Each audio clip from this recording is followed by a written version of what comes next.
नमस्कार, आदाब, सत श्री अकाल। मैं आपका दोस्त विशाल कुमार आज एक नए टॉपिक के साथ जो बहुत ही दिलचस्प है, आपको बहुत ही अच्छा लगेगा। तो इस नए टॉपिक के बारे में बात करेंगे। उसके पहले आप लोगों के सामने एक क्वेश्चन रख रहा हूं। इस टॉपिक को देखने से पहले आप अपने आप से एक क्वेश्चन पूछिएगा कि आप अभी तक अपने जीवन में जीविकोपार्जन के लिए कितना तरह का काम आपने किया है। मैक्सिमम 1, 2, 3, 4 या बहुत से बहुत ऐसे लोग होंगे जो 10 तरह के काम किए होंगे, है ना। इससे ज्यादा तो उम्मीद कम ही है। तो आज जिनके बारे में हम बात करने जा रहे हैं उनका बड़ा ही दिलचस्प मामला है। उन्होंने इतना तरह का काम किया अपने पूरे जीवन में कि अगर उनको लिखने बैठ जाइए तो 2-4 पेज तो भर ही जाएगा। इतना तरह का काम किया। और सबसे बड़ा दिलचस्प बात यह है कि उनमें लगभग में वो फेल्योर होते ही गए, लगभग में फेल्योर होते गए। लेकिन उस इंसान के धैर्य का क्या कहना। लास्ट में जब उन्हें सक्सेस मिला तो ऐसा सक्सेस मिला कि पूरे दुनिया में उनकी तूती बज गई, जो अभी तक मौजूद है। ठीक है, तो वीडियो को अब आगे बढ़ाते हैं। सबसे पहली बात, आप लोग जो अभी हमें देख रहे हैं उसमें से जो लोग चिकन लवर यानी जो नॉन वेजिटेरियन है, उनका तो फर्स्ट चॉइस ही होता है चिकन होता है, मेरा भी है। तो जो चिकन लवर है, तो जो चिकन आपने खाया है तो ऐसा तो जरूर होगा कि चिकन का जो सबसे बड़ा रेस्टोरेंट है KFC, यानी जिसका पूरा नाम है केंटकी फ्राइड चिकन, उसका तो चिकन आपने जरूर खाया होगा। और उसका टेस्ट का क्या कहना, बहुत लाजवाब टेस्ट होता है। ठीक है। और जब आपने KFC का चिकन खाया है तो उसका जब आप बकेट लेते हैं तो बकेट पर एक इंसान का पिक बना हुआ होता है, जिसे पूरी दुनिया KFC अंकल के रूप में भी जानती है ना। एक्चुअली वो कोई और नहीं, वो KFC के फाउंडर कर्नल हैलैंड सैंडर्स हैं। तो आज जो हम लोग बातें करने जा रहे हैं सैंडर्स साहब के बारे में ही बातें करने जा रहे हैं। तो चलिए इस वीडियो को आगे बढ़ाते हैं। आप इसको देखना शुरू कीजिए कि उन्होंने कितना तरह का काम किया है और किस किस परेशानियों से गुजरे हैं। तो इसको चलिए सुनते हैं। सबसे पहली बात, ये जब 5 साल के थे तब इनके पिताजी की मृत्यु हो जाती है। और ये टोटल 3 भाई बहन थे। 3 भाई बहन में ये सबसे बड़े थे। अब घर की माली हालत ठीक नहीं थी, तब इनकी माँ को टोमेटो कैनिंग प्लांट में काम करने के लिए बाहर जाना पड़ा। वो मजदूर की तरह काम करती थी, जहाँ पर टमाटर का सूप वगैरह बोतल में बॉटलिंग होता था, वहाँ वो काम करती थी। अब सैंडर्स साहब चूंकि बड़े थे, लेकिन बच्चा तो थे ही, छोटे थे, लेकिन अपने भाई बहन में सबसे बड़े थे। तो इनको 2 जो छोटे भाई बहन थे उनका देखभाल करना होता था। कभी कभी ऐसा समस्या होता था कि इनकी माँ बहुत लेट से आती थी, बहुत लेट से आती थी और बच्चे रोते बिलखते रहते थे। किसी तरह से ये गुजारा चलता था। तब माँ ने इनको, सोचिए जब ये मात्र 7 साल के थे, इनको पूरी तरह से खाना बनाना सिखा दिया सैंडर्स साहब को कि किस किस तरह का खाना कैसे कैसे बनाना। और ये देखिए, यही दिलचस्प बात है कि ये जो उनका गुण था बाद में उनका दुनिया में सक्सेस का मतलब इबादत तैयार किया। यही गुण आगे देखेंगे। तो सैंडर्स साहब 7 साल में ही खाना बनाना सीख गए थे। अब देखिए, अब क्या होता है, जब ये 9 साल के हुए तो इनकी माँ ने दूसरी शादी कर ली। सैंडर्स साहब का अपने सौतेले पिताजी से कुछ खास बनता नहीं था, अनबन लगा रहता था।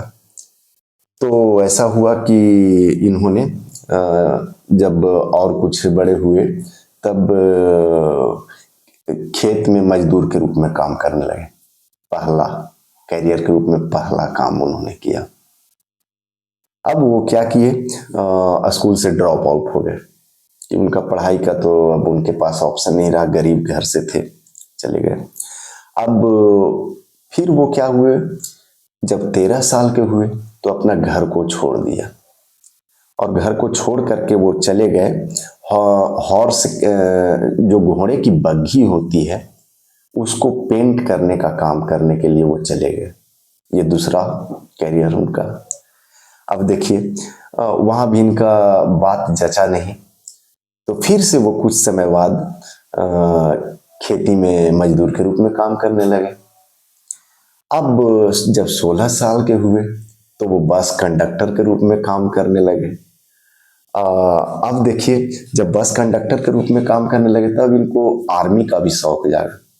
तब इन्होंने क्या किया, अपना date of birth, false date of birth है, बड़ा दिलचस्प बात है, ये फॉल्स डेट ऑफ बर्थ लगा करके यूएस आर्मी में चले गए और आर्मी के रूप में काम कर, लेकिन चोरी इनकी पकड़ी जाती है और 1 साल बाद इनको आर्मी से निकाल दिया जाता है। तब इनके एक चाचा थे जो रेलवे में काम करते थे, तो वहां पर रेलवे में जो बिल्डिंग करने का काम होता था उसमें हेल्पर के रूप में अब ये काम करने लगे।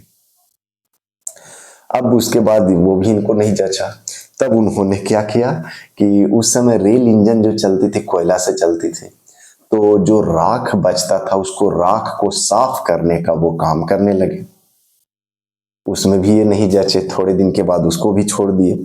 फिर फायरमैन का काम करने लगे उसी रेलवे इंजन में। फायरमैन का काम वो होता था, पहले कोयला जो लगाने का जो काम होता था, आपने गदर मूवी में भी देखा होगा कि जिसमें जो कोयला से है ना इंजन चलता था, तो उसमें वो फायरमैन का वो बहुत मेहनत का काम होता है, तो फायरमैन का काम करने लगे। लेकिन वहां अपने एक दोस्त के चलते, दोस्त पर ज्यादती हो रहा था, उसके खिलाफ हमें वो लड़ गए अपने बॉस से, तो फायरमैन से इनको निकाल दिया जाता है। अब नेक्स्ट ये क्या करते हैं, फिर दूसरे जगह, अब तो थोड़ा जान पहचान हो गया था रेलवे में, तो रेलवे में अब ये लेबर के रूप में काम करने लगे। वहां भी नहीं जचे, फिर से इन्होंने फायरमैन का काम पकड़ लिया। तो ये फायरमैन का काम करते थे दिन में और रात में ये स्टडी अप करते थे। अब क्या हुआ, फायरमैन का काम करते करते इनको वो भी काम फिर से नहीं जचा, वहां झगड़ा हो गया, फिर से वहां निकल गए और ये रात में स्टडी करते थे। यहाँ इसी दरमियान इन्होंने कॉरेस्पॉन्डेंस कोर्स किया और उन्होंने कॉरेस्पॉन्डेंस कोर्स किया लॉ से। अब देखिए इस इंसान का दिलचस्प बात है कि 3 साल के लिए ये लॉ का प्रैक्टिस भी किए, लेकिन वहां जज से ही इनका अनबन हो गया, तो फिर वहां से ये निकल गए। अब इनको वहां से निकलने के बाद ये LIC इंश्योरेंस का मतलब एजेंट बन गए, उसको बेचने लगे, वहां भी इनको नहीं जचा। तब इन्होंने नाव की कंपनी खोली और वो नाव की कंपनी खोली तभी, और ये वही रिवर है वहां, उसमें ये नाव चलवाते थे। लेकिन यहाँ पर इनको सक्सेस मिला, यहाँ पर कुछ पैसा आना इनको शुरू हुआ, लेकिन पता नहीं ये बंदा किस मिट्टी का बना हुआ था। वहां भी ये लग गया कि ये मेरा नेचर नहीं, तो उस कंपनी को जो सक्सेस में आ रही थी बेच डाला और बेच करके अब लैंप की कंपनी बनाई। एसिटिलीन लैंप उस समय बनती थी, तो एसिटिलीन लैंप की कंपनी की ये नींव रख दी। लेकिन बेचारा का दुर्भाग्य, पता नहीं कुदरत इनके हाथों कुछ और करवाना चाह रहा था। जैसे ही ये रखे पूरा पैसा लगा करके उसी समय एक इनसे बहुत बेहतर कंपनी और दूसरा अल्टरनेटिव के रूप में, लैंप का दूसरा अल्टरनेटिव, एसिटिलीन का दूसरा अल्टरनेटिव के रूप में मार्केट में आ गया और इनकी कंपनी औंधे मुंह की गिर गई। अब नेक्स्ट ये क्या किए, ये टायर कंपनी में सेल्समैन बन गए, लेकिन जिस कंपनी में वो गए वो कंपनी ही बंद हो गई। अब उसके बाद ये फ्यूल सर्विस स्टेशन, जहाँ पेट्रोल पंप होता है, वहां पर वो काम करने लगे। अब वहां पर जब काम करने लगे तो 1930 का समय है। 1930 में ये अमेरिका में बहुत बड़ा आर्थिक मंदी आया था और चूंकि अमेरिका महाशक्ति थी, ये पूरे दुनिया को हिला करके रख दिया था। ये बहुत फेमस है 1930 का अमेरिका का रिसेशन पीरियड, ग्रेट डिप्रेशन उसको बोला जाता है। अब इनका वो भी जो फ्यूल सर्विस स्टेशन था वो भी बंद हो गया। अब ये आदमी क्या करे, सब जगह से जिस भी काम में ये हाथ लगा रहा था उस काम में ये फेल्योर हो रहा था। अब ये थोड़ा निराश भी होने लगा इंसान, लेकिन वहीं पर एक बगल में एक सर्विस स्टेशन था, तो बंद पड़ा था वो सर्विस स्टेशन।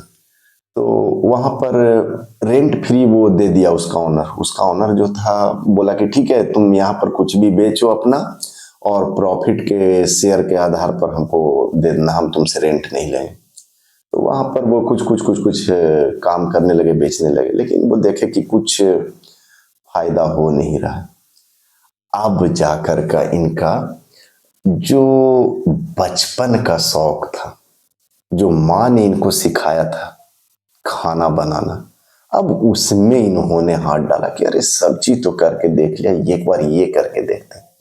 तब ये फ्री में चिकन फ्राई करके खिलाने लगे। जो भी आता था उसको शुरू में खिलाना शुरू किए। लोगों को बहुत अच्छा लगा और जब अच्छा लगा तो फिर धीरे धीरे ये पैसा भी लेने लगे। अब इनका ये बिजनेस है जो अच्छा चलने लगा। एक बार केंटकी के जो गवर्नर थे, केंटकी शहर है, ये जो सर्विस स्टेशन था ये जहां पर खिला रहे थे वो जगह है केंटकी। तो केंटकी के गवर्नर एक बार उसी जगह से गुजर रहे थे, इनको भूख लगी और उसी सैंडर साहब के पास ये गए और ये चिकन जब खाया इनको इतना अच्छा लगा, इतना अच्छा लगा। और सचमुच केएफसी का चिकन आप जब एक बार खा लोगे तो बार बार खाने का मन करेगा। तो मुझे लग रहा है कि जितना मैं केएफसी का बड़ाई कर रहा हूँ केएफसी वाले को तो कुछ मुझे भी देना चाहिए। चलिए खैर, तो वहां पर जब वो खाए तो गवर्नर साहब को बहुत अच्छा लगा, इतना अच्छा लगा कि उन्होंने सैंडर्स साहब को केंटकी कर्नल का उपाधि दे दिया, जो कि उस शहर के लिए ऑनर का, प्राइड का मतलब टाइटल था। अब ये इनका नाम भी अब चारों तरफ अब फैल गया। तब इन्होंने, अब देखिए इनका सक्सेस आना शुरू हुआ। ये 40 साल की बात है, ये जब 40 साल के हुए थे तब जाकर के पहला बार सक्सेस मिला। अब जब इतना सक्सेस मिला तो इन्होंने रेस्टोरेंट खोल दिया। तो रेस्टोरेंट खोला, 142 सीट का रेस्टोरेंट खोला, लेकिन रेस्टोरेंट में आपस में स्टाफ में ही झगड़ा हो गया, वो रेस्टोरेंट बंद हो गया। अभी तक इनका बदनसीबी का कहानी खत्म नहीं हुआ। फिर हिम्मत रखे, फिर दूसरा बार रेस्टोरेंट खोले। दिलचस्प बात है कि उस पूरे रेस्टोरेंट में आग लग गया, ये भी रेस्टोरेंट बंद हो गया। भगवान कितना इस इंसान का टेस्ट ले रहे थे समझ के परे, और इस इंसान का पैशंस भी, ये हमेशा लड़ता रहा, आगे बढ़ता रहा। तीसरा बार फिर से इस बंदे ने रेस्टोरेंट खोला,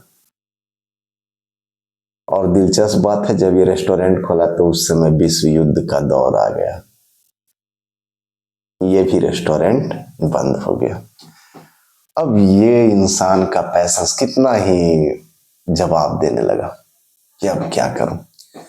तब इस इंसान ने सोचा कि अब मुझे, लेकिन इनको आइडिया लग गया था कि अगर ये जो मेरा खाना बनाने का जो शौक है ना, इसी में मेरा कैरियर बनेगा।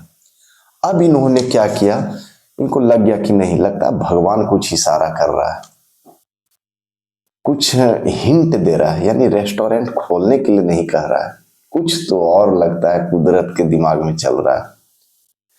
अब इन्होंने सोचा कि मैं अपना रेसिपी बेचूंगा, अब रेस्टोरेंट नहीं खोलूंगा, अपना बनाया हुआ चिकन। और ये जो मसाला जो यूज करते थे, इनका सेक्रेट मसाला था, 11 तरह का स्पाइसेस और हर्ब्स था, ये सेक्रेट था, इसको वो कभी शेयर नहीं किए थे, इनका सेक्रेट मसाला था।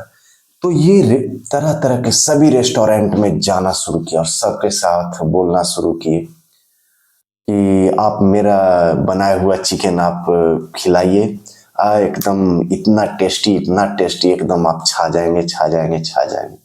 किसी ने नहीं सुना, किसी ने नहीं सुना। बड़ा दिलचस्प है ये कहानी। 1009 रेस्टोरेंट ने इनके डील को रिजेक्ट किया। सोच सकते हैं, फिर भी इंसान ये हारा नहीं था, लड़ रहा था, मुझे करना है तो करना है। आखिर में एक बड़े रेस्टोरेंट ने इनके रेसिपी के साथ डील कर लिया, और तब जाकर के सैंडर्स साहब पीछे मुड़ करके नहीं देखे, और इस ब्रांड का नाम उन्होंने KFC के रूप में, केंटकी फ्राइड चिकन के रूप में अब ये पूरा सेल होना शुरू हो गया, पूरे अमेरिका में फैल गया। अमेरिका के साथ साथ ये इतना टेस्टी, मतलब लोगों में इसका इतना क्रेज हो गया KFC के चिकन का, केंटकी फ्राइड चिकन का, कि अब पूरे दुनिया में फैलने लगा। फिर वो पीछे मुड़कर वो इंसान नहीं देखा।